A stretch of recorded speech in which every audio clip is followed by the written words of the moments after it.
திருப்பூர் மாவட்டம் வடுகபாளையம்புதூர் ஊராட்சியில் சுதந்திர தினத்தை முன்னிட்டு கிராம சபை கூட்டம் நடைபெற்றது. பொதுமக்களின் கேள்விக்கு ஊராட்சி தலைவி புனிதா எந்தவிதமான பதிலும் அளிக்காமல் பொம்மை போல அமர்ந்திருந்தது அதிர்ச்சியை ஏற்படுத்தியது. அனைத்து கேள்விகளுக்கும் ஊராட்சி தலைவரின் கணவர் சரவணன் பதிலளித்ததால் கிராம மக்கள் ஆத்திரமடைந்தனர். அப்போது கேள்வி கேட்ட பெண்ணிடம் திமுக நபர் ஒருவர் வாக்குவாதத்தில் ஈடுபட்டார். ஊராட்சி தலைவியின் கணவர் தலையிட்டால் பொதுமக்கள் பலர் கிராம சபை கூட்டத்தை புறக்கணித்து பாதியிலேயே புறப்பட்டனர். எனக்கும் அதே தண்ணியை கொடுக்குறாங்க, வரியை கட்டாதவங்களுக்கும் அதே தண்ணி கொடுக்குறாங்க.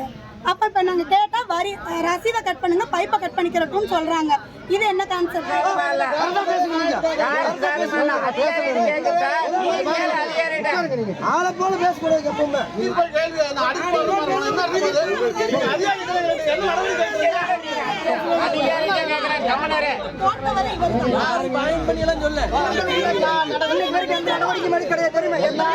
திருப்பத்தூர் மாவட்டம் பெரிய வரிகம் பகுதியில் நடைபெற்ற கிராம சபை கூட்டத்தில் பள்ளி கட்டிடம், சாலை வசதி, பேருந்து நிறுத்தம் கோரி பொதுமக்கள் வாக்குவாதம் செய்தனர்.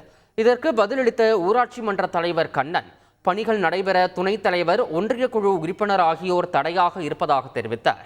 அப்போது ஊராட்சி தலைவர் தரப்பினருக்கும் துணைத் தலைவர் மற்றும் ஒன்றிய குழு உறுப்பினர் தரப்பினருக்கும் இடையே போலீசார் முன்னிலையில் தள்ளுமுள்ளு ஏற்பட்டது. பின்னர் போலீசார் மற்றும் கிராம மக்கள் சமாதான பேச்சுவார்த்தை நடத்தி கூட்டத்தை முடித்தனர்.